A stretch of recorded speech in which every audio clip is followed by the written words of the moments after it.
and president of the Nala Feminist Collective is Aya Shebi.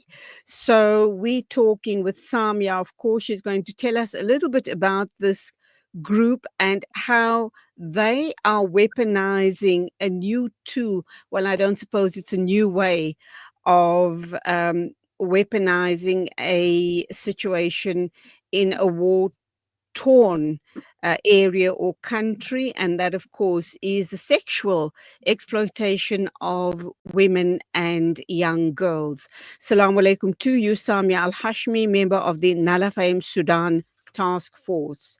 Welcome to the show, and explain to us what is your role as member of the Nalafem Sudan Task Force.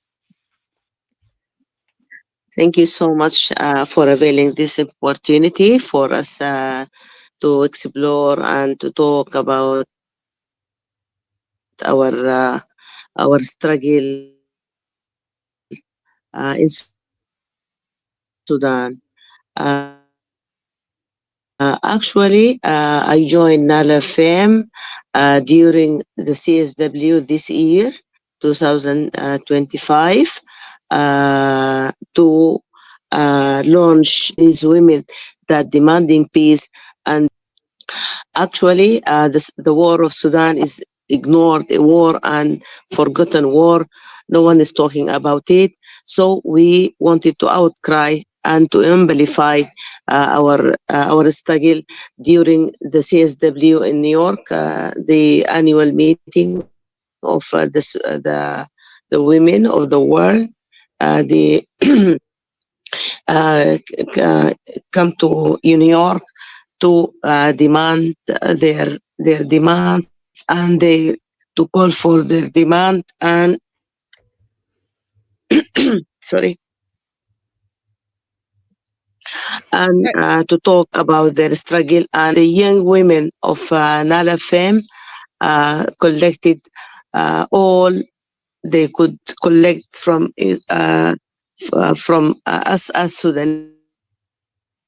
We joined the movement, and we convened a very big webinar talking about the struggle, and we collected a signature on the petition that we prepared for the world to pay attention to our struggle. Okay, so the task force initiated this petition to demand an immediate ceasefire, number one, to also center the experiences of Yeah. survivors and insist on women's leadership, not as an afterthought to Yes. peace, but as an essential precondition for it. Why is women's leadership important, not only in Sudan, but I should imagine all around the globe? But in your case in particular, can you tell us about the challenges if you don't have women in the forefront regarding your situation? Erupted in 15 of April 23. I mean, uh, 2 years ago, women immediately after this war started, they started to talk about the importance of engagement to ceasefire and to engage women in peace processes in Sudan. In our history, we have very long history of conflict. So women are deprived, are not part of any peace negotiations, or sometimes are just for decoration reasons. They are just be in the pictures. They are not real decision makers for the peace. This is why the peace was fragile and never last long. So we insisted of women that should be part and parcel of the negotiations. Now, the peace talks and the attempts of peace talks in Jeddah or in other places in the African Union, women are not part of it of the negotiations. They are just in the corridors or doing kind of advocacy work to ceasefire and getting to attain peace. It was proven that the peace without women is not a long-lasting peace, and it's a fragile peace, because men, when they are reaching any peace agreement, they are focusing on talking about distribution of power and wealth. They are not concerned about the real people, the real peace of the people, the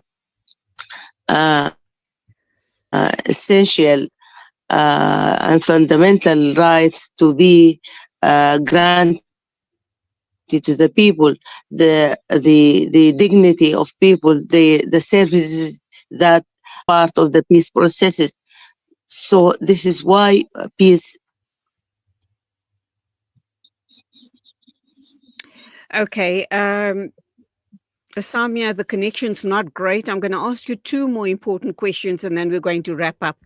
How important Okay. is women's participation, and how can Sudanese women and feminist leaders sitting at a table, negotiating table, make a difference? What type of differences do you want to see apart from, uh, when the men sit and negotiate, it's all about power and territory. What is the foremost thing that women would negotiate on?